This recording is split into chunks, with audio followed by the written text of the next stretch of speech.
So it's really my privilege and pleasure to introduce Philippa Taylor, who I've known for many years. We've worked together at the Christian Medical Fellowship. Philippa is the Associate Director of the Institute for Faith and Culture, which is a leadership program in the UK. And prior to that, she was Head of Public Policy for 9 years at Christian Medical Fellowship, with her main focus being research and advocacy on life issues.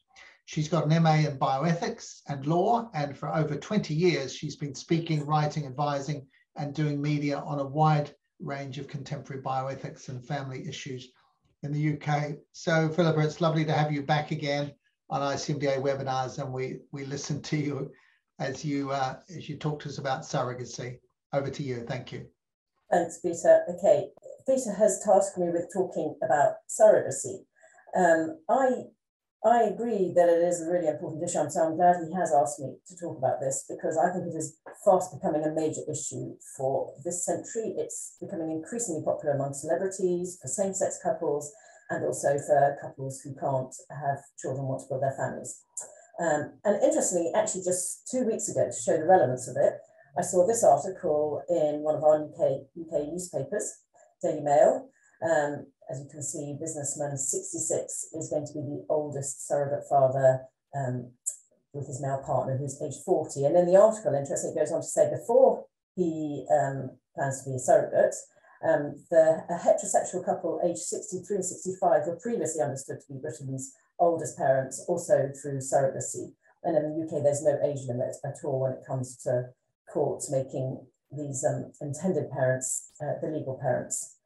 So there's no requirement at all to look at age. There's a welfare consideration, but no age parameters. So that just shows you one example of how relevant and topical it is.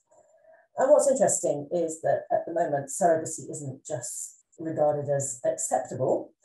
In some difficult cases, is actually becoming celebrated and welcomed. And here's an article headline from The Economist a few years ago, very much celebrating surrogacy. Carrying a child for someone else should be celebrated and paid. So surrogacy is now being sold, especially in the media, amongst celebrities, as a beautiful thing, a gift that women can give to others to enable other people to have the longed-for child that they can't conceive or carry themselves. And it's a CNN newsreader described it as an extraordinary blessing, that surrogates can give to families who can't have children. So all these kind of titles and quotes are basically normalizing surrogacy. Here's an example from a surrogacy organisation in the UK, just to show how normalised it is. And that's been doing, this organisation has done lots of research. Oh, not that one. Sorry, I haven't put it up. I haven't put a quote on it. But basically, it says that while numbers are relatively small in terms of surrogacy arrangements, they do indicate that surrogacy as a form of family building is a route for a significant number of families each year. So it's very much a normal, acceptable way for people to create their families. And that's what the media and celebrities are doing these days. They're normalizing it.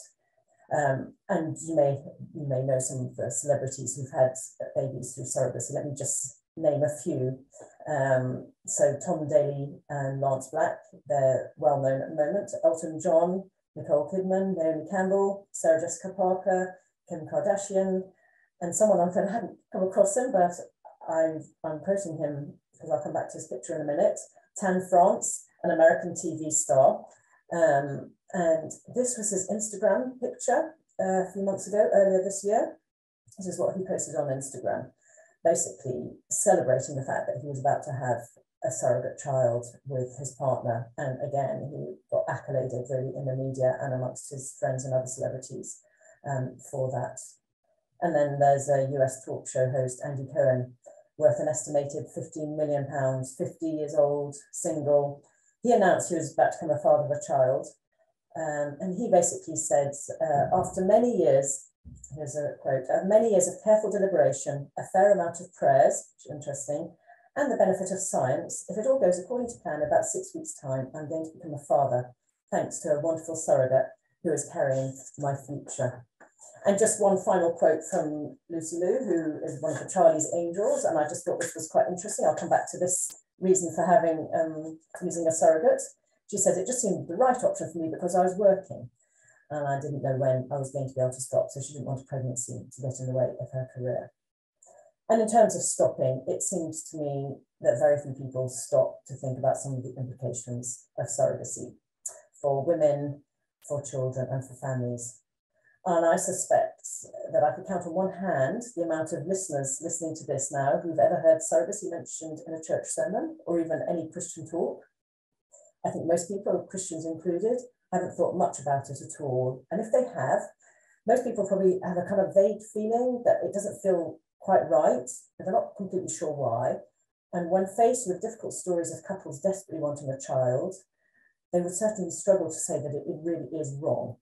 Although I could probably exclude most listeners from to this talk from that comment. But in the remaining minutes allocated to me, I want to just briefly go through some of the reasons why surrogacy takes place and why there's perhaps an increasing demand for it now, and what are some of the issues it raises, and also how we can think biblically about it. So let's first think about what surrogacy is. Very simply, surrogacy literally means taking the place of someone else, and I've seen it referred to quite often as womb rental. There's different types of surrogacy arrangements. Sometimes the surrogate will use her own egg, and then she'll get, I mean, I use the terms interchangeably, either commissioning father or commissioning parents or intended parents. So she'll use commissioning father's sperm. Other times, a child will be created through IVF using the commissioning parents or the intended parents' own gametes. And sometimes the sperm and egg will come from a donor, usually anonymous. And that would be termed gestational surrogacy. And in those latter situations, with the IVF treatment, the surrogate mother basically is carrying a child that's not genetically related to her, and perhaps not even to the commissioning parents. And that latter type, the gestational surrogacy, is by far the most common surrogacy type. So she literally is just being using her womb for rent. So in terms of law and the legalities around it, it's complicated, to put it simply. And I'm not going to spend any time on the detail of law because it varies completely from country to country. Some countries it's completely illegal. Other countries it's legal. In many cases, in many countries, it will be legal only for altruistic purposes and not commercially. So you can't pay money for it. Some countries allow contracts, and that would legalize it if there's a contract written up. But I have seen it described as a chaotic area of law. And that's probably quite a good summary, really, of how it is worldwide. And obviously, laws vary hugely. So in the UK, for example, it's not actually illegal, but commercial surrogacy, so paying for it, is illegal. Having said that, surrogates seem to be able to qualify for an awful lot of expenses to cover their costs. So they can be paid thousands to cover expenses, but technically, commercial surrogacy is not allowed, and nor are agencies allowed to advertise and make money out of it. So brokering surrogacy arrangements in the UK is not allowed. However, surrogacy is permitted in the UK. And likewise in the States, there are varying degrees of restrictions from state to state. Interestingly, in the States, there's surrogacy contracts are quite common. And to be honest, I remember reading a few years ago some of the contracts that surrogates sign up to, and some of them are utterly shocking in how they treat surrogates and remove their rights. But I'm not going to go into the detail of that because it does vary a lot from place to place. So trends, surrogacy isn't new, as we're probably all aware, but the big difference is now is there's been a massive increase in the number of surrogate arrangements. I have to say, in this issue, in terms of trends and the legality, it's really difficult to get data because very few countries keep any track of it. And a lot of it goes on behind the scenes under the law. So it's really in the UK, we can actually only find out, this is why I put fourfold increase in parental orders. The only reason we know that there's increase in surrogacy arrangements in the UK is because there's an increase in the number of people who going to the courts to acquire what they call parental orders. So basically removing rights of the surrogate to be the parent, moving on to the commissioning couple so that they can then become the legal parents. That's called the parental order. So there has been a massive increase in applications for parental orders in the UK. Now, we're not talking huge numbers still. They're probably, the numbers of parental orders at the moment are in the mid-hundreds, so they're not yet thousands. In the States, there are thousands. But the point is there has been a big increase in parental orders compared with 10 years ago. So that's one area we've seen a change. One other thing that's quite interesting is that when surrogacy arrangements started to gain media attention in the 1980s, it was generally for infertile married couples who wanted help with carrying a pregnancy. Obviously still a demand from married couples still, but a big change has been, there's been the sharp increase in same gender couples using surrogacy. And there's been a rapid increase. So actually now they make up a third of all parental order applications. There's also been, interestingly, since 2019, since a court case in the UK, an increase in single people applying for parental orders. There's also been an increase, as I'm sure everyone will be aware, of an increase in international surrogacy. So couples going to other countries to make surrogacy arrangements. So many will be aware that a lot of couples from kind of Western developed countries have gone over to India to make surrogacy arrangements and other Southeastern destinations. But what's quite interesting in that is actually the numbers of people going there have actually declined a little bit. I got this from one of the surrogacy websites. Mainly because it's become harder in those countries to actually access surrogates and bring babies back over. So all that's happened is, as one online surrogacy organisation said, where one pathway ends, another thrives. And so there's been a sharp increase in other countries, in couples using the US, going to Ukraine, where it's much cheaper than going to the US, as well as places like Nigeria, Greece, Cyprus, Georgia, Kenya. These are all ones that are cited on a website. And the website said, all of which we know to be developing themselves as surrogacy destinations. Well, I hadn't realised that, but that's just quite interesting as well to see that some of these countries are actually almost seem to be promoting it there.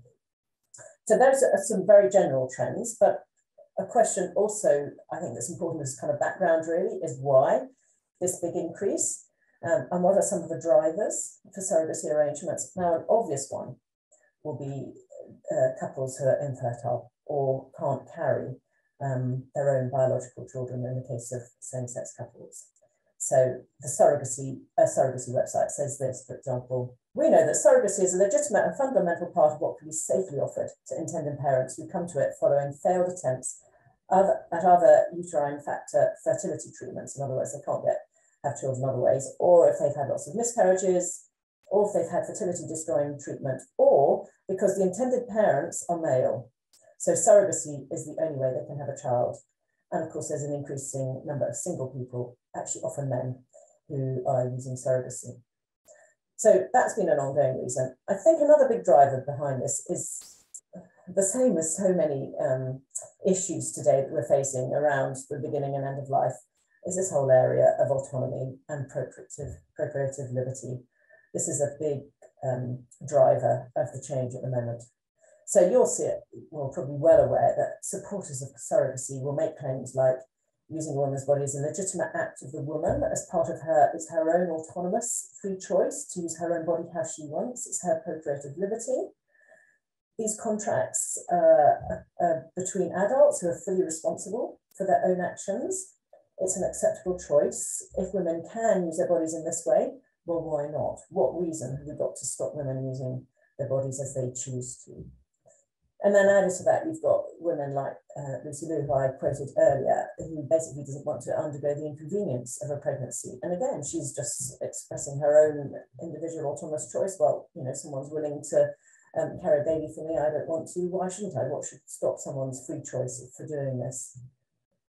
And the Sunday Times, a big newspaper in the UK a few years ago, had this interesting little comment on surrogacy. Reported a few years ago that successful businesswomen, actresses, athletes, and athletes as well, so again interrupting their training, and models are among those opting for social surrogacy, citing career pressure, the pain of childbirth, the prospect of stretch marks, for instance, in models, as reasons for avoiding pregnancy.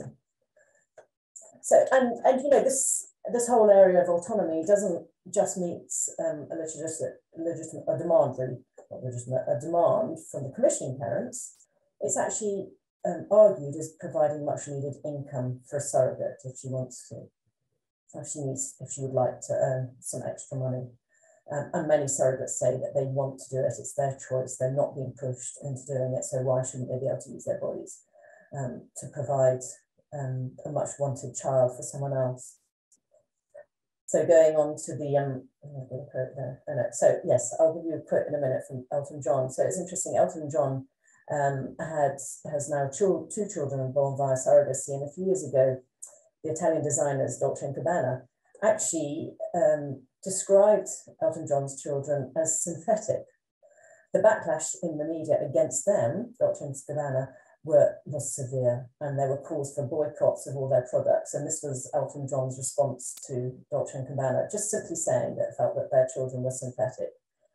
Shame on you for wagging your judgmental little fingers at IVF, a miracle that has allowed legions of loving people, both straight and gay, to fulfill their dream of having children. So that's where you can see how difficult it is for anyone in public to say anything, hint at anything against surrogacy and against squashing this dream of people to have a child if they want to. Another driver has actually been legal changes over the years. Certainly we've seen this in the UK. There's been an ongoing campaign for 10 or more years to loosen the laws on this. And various court cases also have added to that and made it much easier for parental orders to be granted to commissioning parents. Every court case goes pretty well the way of the parents, intended parents. It doesn't go the way of the surrogates. And it's now seen there's government support in the UK and guidance from Department of Health guidance saying that surrogacy is a legitimate form of family building, and it just provides guidance as how to do it. Moving on, it's become a global business. There's a big business here behind surrogacy arrangements, and some of the drivers behind this big increase in surrogacy are entrepreneurs. It's become a global business. In the words of a surrogacy organisation, it describes opening up of overseas surrogacy destinations, talks about ease of access to information about these places, talks about the money that can be made from brokering arrangements, surrogacy arrangements. And we've got to remember in all of this, and it's very important, people I've cited are wealthy people, often willing to pay thousands, and I'll come to the costs of it later. And surrogacy organisations are very effective businesses. They're effective at raising awareness amongst women who might want to become surrogates and amongst people who want to use surrogates. And it's very easy to literally just do a Google for your baby. And then finally, I'd say changing social attitudes. Again, we'll all be aware about the acceptance of alternative family structures now, and how we even define family has changed. There's big questions over that. The use of fertility treatments, especially use of donor eggs and sperm as well. And of course, changing social attitudes driven by media and the celebrity drive I've talked about for the acceptance of surrogacy. And I remember just a few years ago, even Radio 4, our main radio station in the UK, they've done lots of positive media spin on surrogacy, and they got Lance Black, who's the husband of Tom Daly, to do a whole series of radio programmes on surrogacy. And as a surrogate parent, of course, it's only going to be all about how positive it's been and how wonderful it's been for them and for their children. So this is the media drive and the push to make it very acceptable. So superficially, to end this little section, surrogacy on the surface probably appears to be a reasonable response to the pain of a childless couple, helps the financial needs of a surrogate woman. It's acceptable as an autonomous choice for adults involved, and there are a few legal and practical limits to freedom, especially for the wealthy, to have a child when I want and how I want. But clearly that's going to raise some issues. And so that's what I want to spend the next part of my talk on, is what are the effects for children, for adults, for women, particularly for the commissioning parents, and what does the Bible say about it? So in terms of children, I've just listed some things. There are significant effects right from the very beginning of a surrogacy pregnancy. It's very common to plant 2 or more embryos in the womb of a surrogate. And therefore, if a multiple pregnancy occurs, then any unwanted embryos and later abortion fetuses will be aborted. And I have to say, sex selection is absolutely not unknown, according to media articles, but not official data, because that kind of thing is not recorded. But certainly it's a really good way for people to choose the gender of the child that they want. And also women are often contracted or required to have an abortion if there's any diagnosis of disability, or again, more than one baby.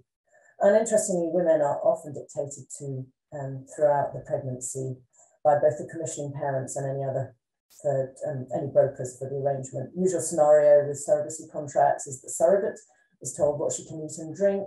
She's sent for tests, invasive medical tests throughout the pregnancy.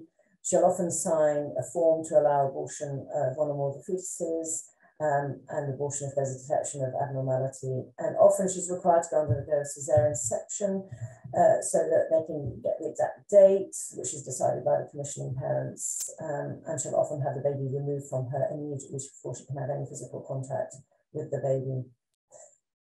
Adverse perinatal outcomes. Again, very few studies, but very interestingly, a study in 2017 in a peer-reviewed journal, Fertility and Sterility, compared standard pregnancies with surrogate pregnancies. This is one of the very few studies, and it did found that neonates born from commissioned embryos and carried by surrogates have increased adverse perinatal outcomes, including preterm birth, low birth weight, maternal gestational diabetes, hypertension, and various other things for the surrogate. And they compared that with the live births conceived spontaneously and carried by the same women. So basically they were comparing the surrogate pregnancies outcomes with normal pregnancies or non-surrogate pregnancies. And they found increased adverse perinatal outcomes. Obviously these aren't going to be large numbers, but it shows that there is absolutely a difference in the pregnancy itself for the children involved. Rejection of the child I've put down there. Again, these figures are so hard to get hold of, but some may recall that a few years ago, there was a headline in the news when a 7-month-old twin who had Down syndrome called baby Gammy was abandoned, literally abandoned in Thailand by his Australian parents, I say the intended parents. So his surrogate mother basically claimed that this little baby was rejected because he was born with Down syndrome. And then instead they took home his healthy twin sister called Philippa. And that was one example that hit the headlines. I suspect there are many more cases where children are absolutely rejected because there's something that is not wanted about them. And I've mentioned about donor anonymity. I'm not going to go into that because that's another whole area, but it is known that donor anonymity, in other words, children not knowing who their biological parents are, can have profound long-term effects on a child, especially as they get much older. Longer-term outcomes. Again, very little research on the long-term effects of children born from surrogacy. Much more attention is given to the rights of the parents than to the rights of the children in this. But one lady has done some research on this, someone called Susan Bonbock. She's absolutely not against surrogacy or IVF. She's an advocate for both, actually. But she interestingly did find that surrogacy children showed higher levels of adjustment difficulties at early ages, that's up to age 10, than children conceived by gamete donation. So that's quite interesting. So actually, it was worse for children to be born of surrogacy than actually to be born conceived with gamete donation. Now, these are still aged up to 10, these are early days, so we don't know what the longer term effects are, and we haven't got the research on that. But it suggests that it's more difficult for youngsters to deal with the idea that they grew up in an unrelated woman's womb than with the concept that they're biologically unrelated to one of both parents, although that is also a problem. And in some ways, it's not surprising, is it, how any baby might feel after developing a bond with a birth mother over 9 months to be wrenched away from her as soon as she's born. So, and I would go, and I've mentioned little vetting of parents, and that speaks for itself, but I would go as far as to say that most surrogacy agreements, including those developed in so-called developed countries, are nothing more than the sale of children, regardless of the legalities used. And in my view, surrogacy arrangements that treat the gestation and birth of a child as an economic service, which can be provided in exchange of a payment, even if it's just expenses, transforms the child into an object of trade and the object of a transaction. So basically, in surrogacy arrangements, a child is conceived, and born in order to be abandoned by the mother for the benefit of a third party. And yet it strikes me that the interests of children are so absent in these discussions. It's all about adults. It's who wants, who needs, who buys, and what can I get? It's the adults, not the children. Which takes us on to the adults. I've thought about that, and I'm going to miss that. So what about women? So these are some of the adults involved. We're not going to talk about commissioned parents. Nicole Kidman, when she had her first surrogate child, she described the surrogate woman who carried her child as the gestational carrier. And a surrogate is frequently referred to as someone who provides gestational services. That is the most dehumanizing, devaluing, inhuman term that I can think of for a surrogate woman, but it's absolutely deliberate term, because that dehumanizes the surrogate deliberately, and it tries to basically makes the woman less human and can take away the guilt of the surrogate as to how the commissioned parents of how they're using a surrogate woman. Here's a quote from someone who runs a medical tourism company, a euphemism for a surrogacy agency. We explain to the willing surrogate woman that in pregnancy they are just vessels and that they don't have any sort of rights after the child is born. And that's from someone in Georgia where there's been a huge increase in surrogates. So they're just vessels. This is really about the renting of wombs. And I personally can't see how surrogacy can accord with any feminist principles, even when it doesn't entail payment. It infringes on women's rights. It submits her body to the interests of a third party with the sole objective of giving birth to a child, a commodity, who she just then hands over. So then we have very little or legal right for women for the baby, but also we have the exploitation of vulnerable women. This is just so obvious, but it almost doesn't need stating, and yet it does, because so many people seem to ignore this. I often think it's funny how few rich women become surrogates, which suggests that it's perhaps not such a free and easy arrangement to make. The reality of surrogacy, here's a quote here, the reality of surrogacy is very different to the sanitized version peddled by the businesses that broker such services. The majority of women whose wombs are rented are a far cry from the poster girls, blonde smiling, offering to carry a baby for altruistic reasons. Instead, they're because the woman desperately needs the money. And that's by a feminist, a journalist, author and feminist campaigner, a gay woman, and Gary Powell, who's also gay and a political activist. Both of them made that quote together in an article. A surrogate in India and Nepal can earn the equivalent of 10 years' wages by carrying the child for a rich foreigner. And a couple in the UK may pay between $50,000 to $150,000 to have a child, pay for a child. But vulnerable women who, whether they're economically or financially or emotionally vulnerable, are they really making free, informed personal judgments when they're really that vulnerable? But are they not under some sort of duress? And the problem is, this is a practice that pretends, as I said at the beginning, to be about equality, but actually it's about extending the privileges of the rich, who are the only people who are able to access the services of the commercial surrogacy industry. Ask any woman if she wants to be pregnant for 9 months and then sell the baby right after the birth. If it weren't for the money, would any woman really choose that fate? Except maybe, I would say perhaps for one or two close family members, that would be the only exception. I cannot see how any women would really want to sell their baby. And what happens if a vulnerable woman discovers at the end of the pregnancy she feels she can't give the baby away that she's carried and formed an attachment to, but at that point she has absolutely no rights. So here's a quote again from Julie Bindle and Gary Powell. We're a lesbian and a gay man who've been involved for many years in the struggle for gay and lesbian equality and for broader human rights. We both unequivocally oppose all forms of surrogacy as unethical, as legally, medically, and psychologically dangerous and abusive commodification of women and of babies that carry significant and barely reported, I've talked about the lack of research, health risks for women and babies involved. These are emotional. Physical health risks are huge.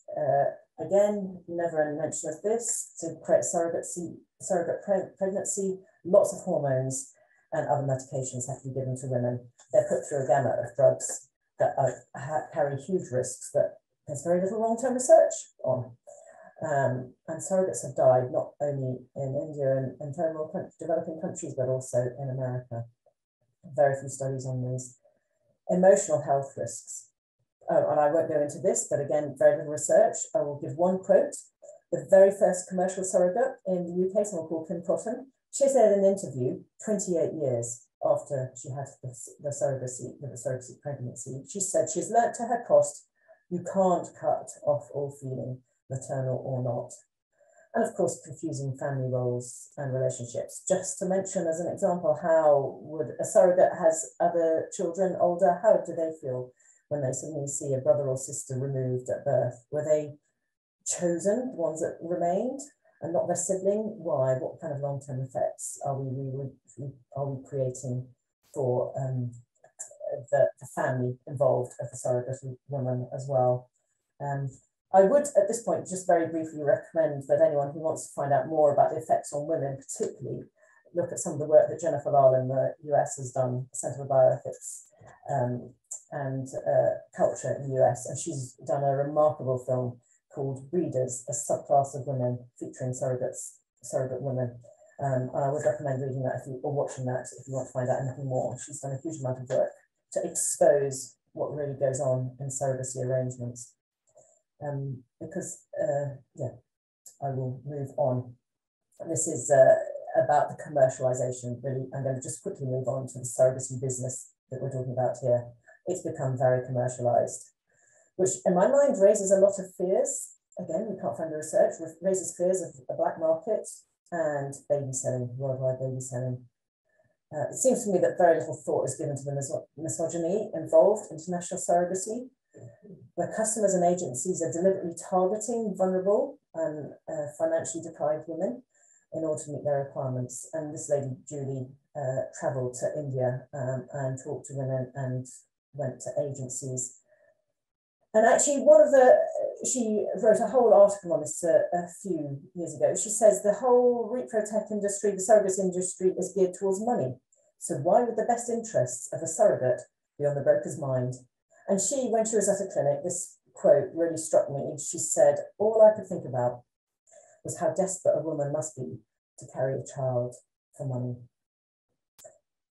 So in my last few minutes, let's just very, very briefly look at what the Bible says about surrogacy. And it could be argued that perhaps surrogacy could fit with God's creation mandate for humans to bear fruit and fill the earth and subdue it. It also could be argued that the Bible is not clear on surrogacy.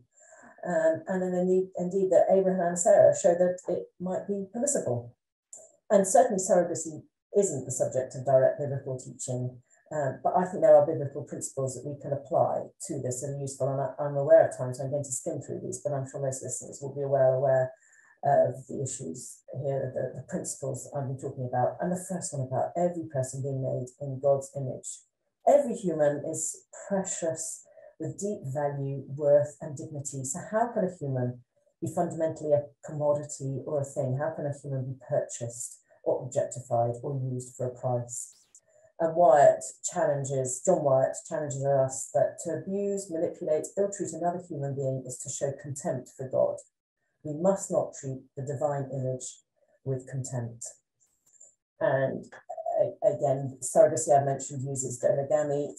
Does this compromise the marriage relationship? The one flesh principle of Genesis certainly disrupts the exclusivity of a relationship between a couple, and it introduces multiple parents into a family. Children are a gift, Psalm 127. Children are a blessing and a gift. They're not a right. The parental relationship is not the acquisition of something commissioned, which is why Oliver O'Donovan insists that children should be begotten and not made.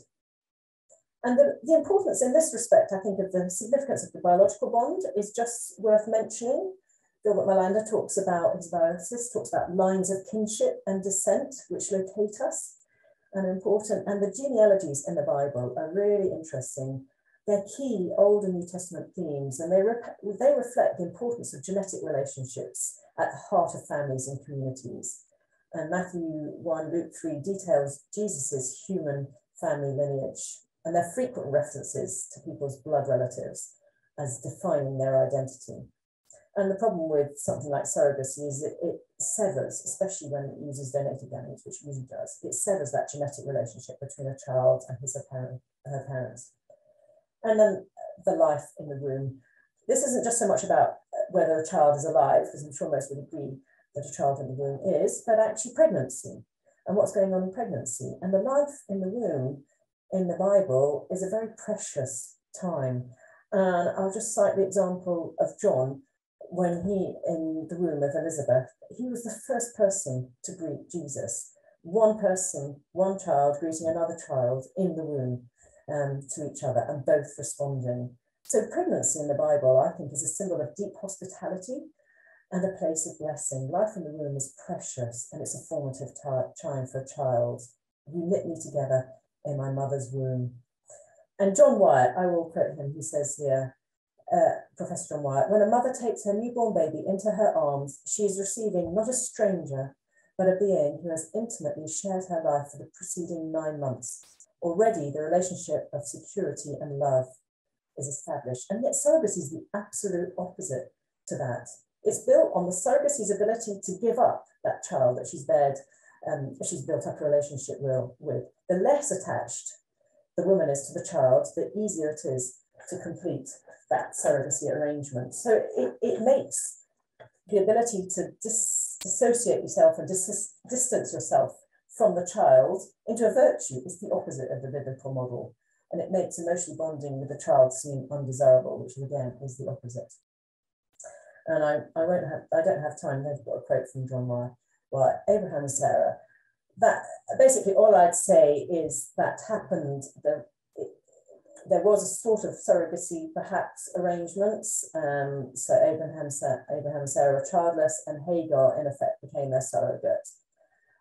Jim Paul, who's also spoken on some of these seminars, he says, from this passage, it seems there were 2 failures. First, a failure to wait on God and trust him in the story, and second, a wrong attitude to the marriage bond. The use of a surrogate mother was taking matters into their own hands rather than trusting God. And this is important.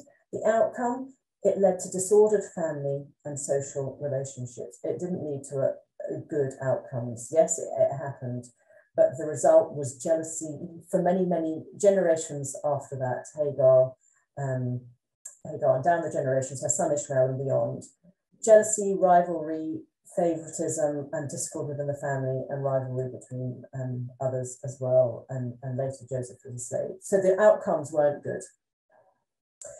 My last slide, I think, at this point, C.S. Lewis, very presciently in 1943, he warned about the effect of many of our so-called freedoms. I talked about freedom to choose at the beginning. Many of our so-called freedoms will ultimately, he says, lead to the opposite. And I think surrogacy is just a brilliant illustration, really, of some of our freedoms leading to this.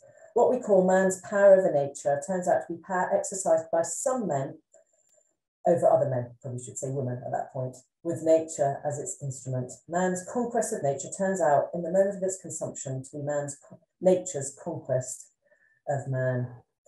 One freedom for one person has led to the opposite for others, and it turned out, once again, that there is power exercised by others over them. So this is a power struggle. This is highly dangerous, and I'll open it to questions. There's a question hanging, I'm sure, about adoption, and I haven't got time, but I'd love to have ended on a positive note to say that I would say that's a better answer, but maybe we'll have time to look at that in questions. I should probably better end. Thank you very much. We've been listening to Philippa Taylor on surrogacy, and we've now got some time for questions. So Philippa, I wonder if I could just come back to you first of all on the question of adoption, because I was going to ask you about alternatives and what does a genuinely childless couple who are desperate to have a baby and see that there's no other way forward than surrogacy, what are the alternatives, and perhaps some words about adoption with that? Yeah, and it's, I should preempt this. This is a problem with you're only giving me 30 minutes to talk, which isn't long enough, but so therefore I haven't been able to, and I haven't said anything about the desperate pain for childless women, and I don't want to undermine that or brush over the fact that actually, something like 1 in 8 women couples can't have kids, and that's desperate. It's very, very tough, and there is deep, deep pain for women who can't have or can't bear their own children. So that is a separate issue in some ways to those who are using surrogacy for different reasons. But I think that's important that I state that at the beginning in the context of this. So for many Christians listening to this who can't have kids or who can't carry their own children, it seems very countercultural in our culture today, in a culture that says you can have what you want and, you know, a child is a right, to actually go back to thinking about children being a gift. And I think it is fairly radical still, well, nowadays more radical, to suggest that Christians struggling with infertility reject the world's ways of fulfilling this sort of deep God-given desire for parenthood. And in a world where there are lots of children who are abused, needing families, sad, given up, have no families, abandoned, disabled often, I do think that adoption and fostering and caring for the unwanted and the rejected is actually a better and more godly way. I'm not saying for one moment that that's an easier way. Often it's a harder way, but I think that's a God-given way, actually looking at adoption. Surely that has to be the answer. There are so many children needing families. One of the things that, just as an aside, one of the things I would say a big distinction between something like surrogacy and in fact a lot of fertility treatments as well, and the use of donor gametes, and adoption is about caring for a child that's already alive and needing a home.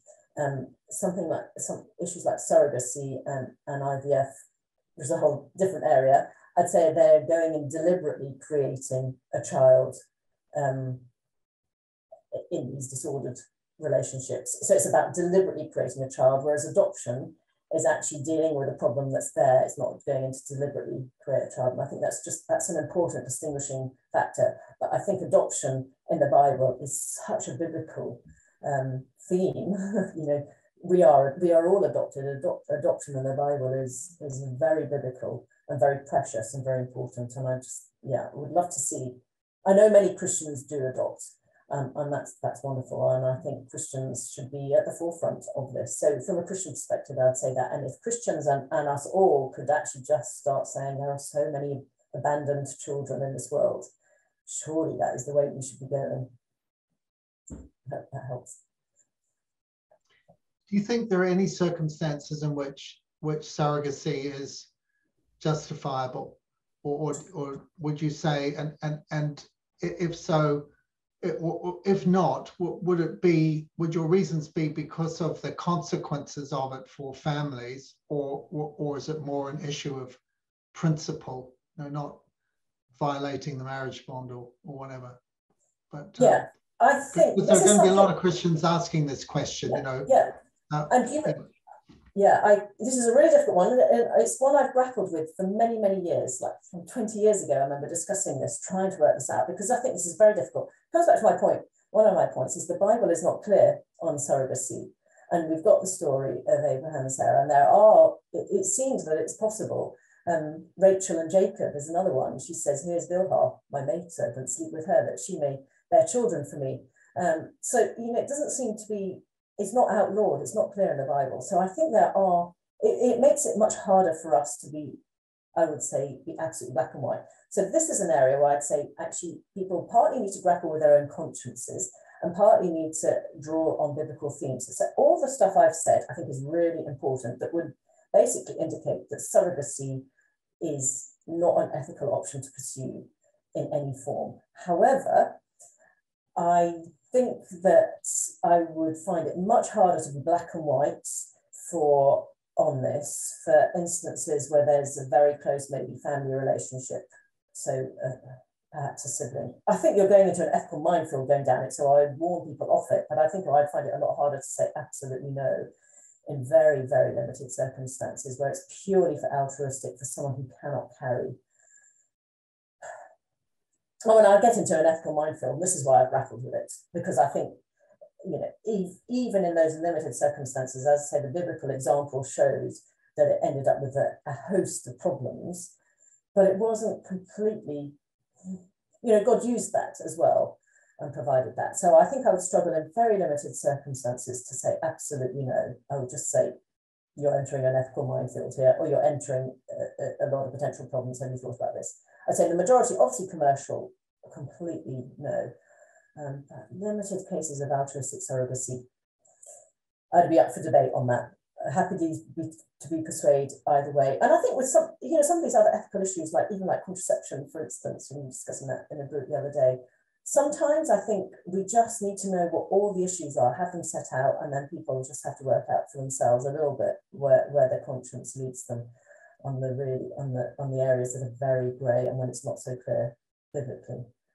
I guess there's also there's the whole slippery slope argument, isn't there, too, that in order to create this opportunity, you've got to legislate, and once you legislate, there is inevitably going to be incremental extension as people push the boundaries. So it's very, very hard to accommodate the single seemingly deserving case without actually changing the whole of society and the whole practice. And it's also very hard to legislate the few cases of very close family relationship altruistic surrogacy. That would be impossible to regulate and legalize. So this is why it gets quite difficult as well.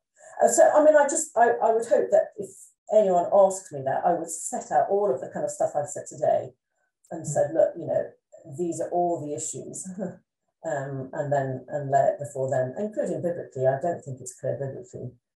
I think it's negatively, the outcomes are not good from the Bible, what the Bible suggests in the stories. But there's a lot of, God gives us brains and the ability to think, and sometimes I think we're called to grapple with these issues, which is what I've been doing. Yeah, absolutely. And of course, you mentioned the story of Sarah and Hagar, of course. And one might say, imagine if there hadn't been an Ishmael, what might have been the consequences? That's quite an interesting thing to think about. But on the other hand, of course, Jacob had 12 children and 4 of them were through surrogates. Yeah. And we know those children were all very precious, and their names will be on 4 of the gates of the new heaven and new earth. So it makes it very difficult. The Lord brings good out of our wrong, impatient decisions, and to his glory. Marissa Risalta, who is a pediatrician in the Philippines, she's asking, what advice could you give for Christian couples who already have gone into surrogacy and have a child of their own through this procedure? That she's got some follow-up questions too, but what about? I mean, I think the same as anyone who already has a child through even slightly more ethically concerning forms of IVF or whatever. I mean, we've talked about this actually. The same principle would apply if there was a clone child ever born. What would you do once a clone child is conceived and born? You do nothing but care for that child as you would any other human. So any human once conceived, I say, is deserving of respect, dignity, worth, equality, value, everything. So absolutely care and support for anyone who has children born of surrogacy, and make sure that we rally around and help. I've talked about where the push for surrogacy is in all of through same-sex couples and infertile celebrities. But inevitably, there are obviously also some couples who are desperately infertile or can't carry a pregnancy. And, those are difficult. I'm not advocating we go down surrogacy routes as an option, but if they do, they need support and care. And these children are precious. And the mothers are precious as well in that. So I'd say, well, you very helpfully laid out not just the concerns for the child, but also the concerns for the mother, and particularly the way that women can be exploited, especially in developing world situations. I haven't, and I haven't even touched on how bad it is for so many women. Yeah.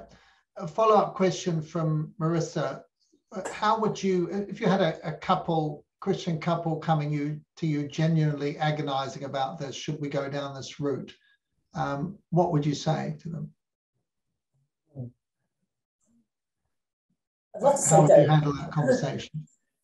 I'd love to say don't, but I don't think it would be right to. I think I would just set out a lot of the issues that I set out today. So I'd set out, you know, what are the costs of it? What are the ethical implications? Who is going to be carrying? What are going to be the effects on the child long term? Who will care for the child? You know, what are the boundaries? What would happen? I mean, even basics down to like, what happens if you have 2 or 3 embryos? You know, what happens if there's one with a disability? All these basic things. What happens if a surrogate wants to keep the child? Obviously, it is a minefield, an ethical minefield. So I tried to set out some of the ethical things. I've tried to set out what the Bible says about the importance of the womb being such a precious formative time, and the relationship between the mother carrying an unborn child and that child. Set out all of that. But ultimately, with all of these things, when it comes down to couples, you can't force anyone to do anything. You have to set out. I think couples and individuals must be free to make their own choices. I believe in informed consent, but when I say that, I mean fully informed consent, or fully informed decision making, I should say.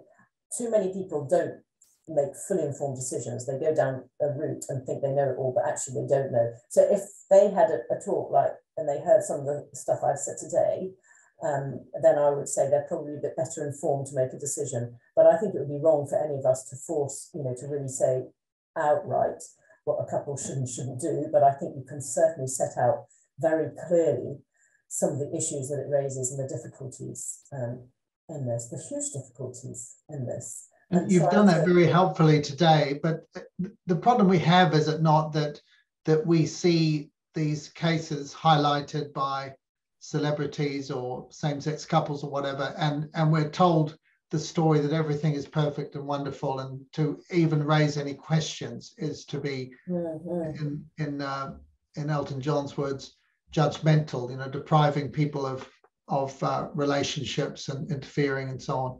So how do you think that we can make this issue, help this issue to be better debated and publicize, get more publicity for all the kind of questions that you're legitimately raising, that couples should be thinking through? What can Christians do? Yeah, I mean, we've got a huge battle on our hands, you know, it's a massive battle, because we are immediately called homophobic if you oppose same-sex couples, even if it's not just a same-sex couple issue, it's for any couple, celebrities, single people. You're immediately accused of being anti, you know, finger wagging. That's what he said, Elton John, didn't he? So we've got a big battle in informing people. I think, you know, I often feel I think we have to start getting information out, and that's what Jennifer Lyle does with CBC. So she's done her research and she's interviewed lots of surrogate women, because I think that's probably the best way to go in, is talk about the effects that this has on women, because people can see that. It's much harder to argue on the effects on unborn children, because then you've got a whole issue about debate about whether children are really have any value in the womb or not, which is a whole different area. But once you focus on women and the damage it does to vulnerable women, you're on much more, you've got ground where you can get much more agreement and understanding. So I think that's usually the area where we can start to build bridges and start to draw people into this issue and realize that actually maybe this isn't quite so good. So a lot of it is exposing the effects that this has on women and the harm that this is doing to women, and the imbalance in relationships. And I often just say to people, why do wealthy people not become surrogates? So whatever wealthy people say about it all being equal and being good, the fact is that wealthy people don't become surrogates. Poor people do. So it very quickly exposes that there's a lot of vulnerable people, women at risk here. So I'd say a lot of it is exposing this. And a lot of it is just trying to, we need to encourage some of this data and research. We have no idea about what's been going on. We don't know what's going on behind the scenes. We don't know if there's trafficking of babies and baby selling. We don't know what the long-term effects are on women from taking these drugs. We don't know what the effects are on children as they get older. There's no research. We don't even know the number of surrogacy arrangements that take place apart from parental orders. There is so little research. So I would love to see governments putting more into research before they pass laws that liberalise it, or that allow surrogacy contracts to have legal validity. You know, we've got to start asking the questions: have you done the research before before laws are liberalised? And we need to expose some of the contracts and things. And so again, Jennifer's done a lot of work on exposing some of the contracts and how demeaning and dehumanizing and they are for women and how they take all the rights away. I think if most normal people in the street, I think will have a sense that this doesn't feel quite right, but they can't put their finger on why. The more we can do to just expose, well, actually, have you talked about the imbalance, the vulnerability, the removal of rights, the effect on the children, then people will start thinking, oh, actually, maybe it isn't quite so straightforward as Elton John seems to think that it is. That probably doesn't help a huge amount, because I think we have, to be honest, a huge battle, because this is very acceptable and it's becoming more and more acceptable. And becoming more acceptable because of the way it's portrayed by celebrities in the media, because the sort of things that you've been talking about, we just do not hear. And you remarked several times in your talk about how difficult it was to get accurate statistics. Do you think the data is being deliberately suppressed, or do you think it's just sloppiness in legislation? I don't think that it's probably been deliberately suppressed. I think this problem is with international arrangements, it's done across borders and across different, it's chaotic, as I said, the law. So it's very difficult for people to keep any track because the law varies so much. So if someone goes abroad and has a child effectively in another country legally, and then brings them back or stays over there, then it's very difficult to really keep track on that. So it's very difficult to keep track across the borders. So I think it's just very hard. Also, a lot of it is not done commercially. It's done with sort of personal agreements. So that doesn't require the law. It doesn't require outside involvement. It might require someone sort of brokering it and sort of passing over money. But because it doesn't actually touch the law, then there's no proper data collection.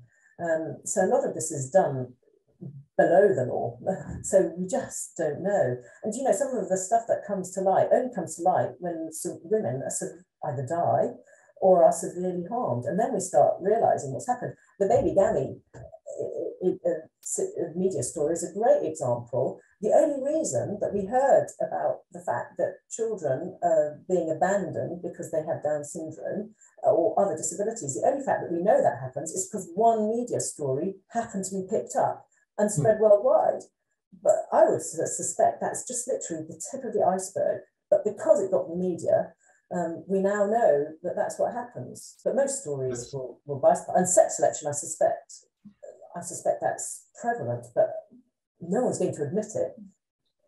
So it's so important to expose and uncover these things and make people aware of the consequences. Philippa, have there been any high-profile custody cases? You mentioned how difficult it can be to give up a baby that you've carried. Do surrogates have a change of heart halfway through and want to hold on to the babies? And have there been any high-profile custody cases around that? Yeah, well, I haven't done research into some recently, but there was one big case in the UK a few years ago, but I can't tell you anything about the details. But I do remember that it was very much the surrogate versus a gay couple, and she basically said she didn't want to give the child up, and they took her to court to say that she'd signed an agreement to say that she would give the baby up, and the court decided in favour of the parents, the intended parents, the gay couple, and the surrogate had to give the child up. And by the time the court case had gone through, the child was quite old, well, not old, but I think around a year old or something like that. So it had an attachment to the mother at that point, and the mother obviously had attached to the child. Now, don't put me on any details because I can't remember, but I just remember reading that at the time and just realising, this is a massive issue for surrogate women who basically, I realised at the time with that court case, women have no rights. Surrogate women have no rights. Before that, the law had allowed, the law technically actually does give surrogate women a right. Up to 6 weeks, a woman can change her mind. So she has 6 weeks before a parental order can be granted in the UK, not in other countries. So the law does protect it. But after that court case, I realised that actually, obviously the woman had changed her mind after the 6 weeks, and before she'd given up the child completely with the actual physical happening, and she went to court, and all her rights were removed. So after the 6 weeks, surrogate has not a right at all. If a parental order is granted, that's it. So Yeah, so I realised when I read that case that all rights now are going towards the commissioning couple. Yeah. They're the ones with the money, they're the ones often with the voice, they're the ones with the power, and they're the ones that can get the media on side. Oh, no, we can't have a child, it's the only way we can have a child, all this kind of thing. Yeah. Well, thank you so much. What a tangled web it is. And when it looks so attractive on the surface, if we're just seeing one side of the story, and you've really helped to open this issue up and show us how complex it is and how biblical principles apply. So we're incredibly grateful to you. So it just remains for me to say thank you particularly, Philippa, for your wisdom and expertise and effort today and your brilliant answers to the questions. May God bless you, and we hope to see you again soon. Thank you.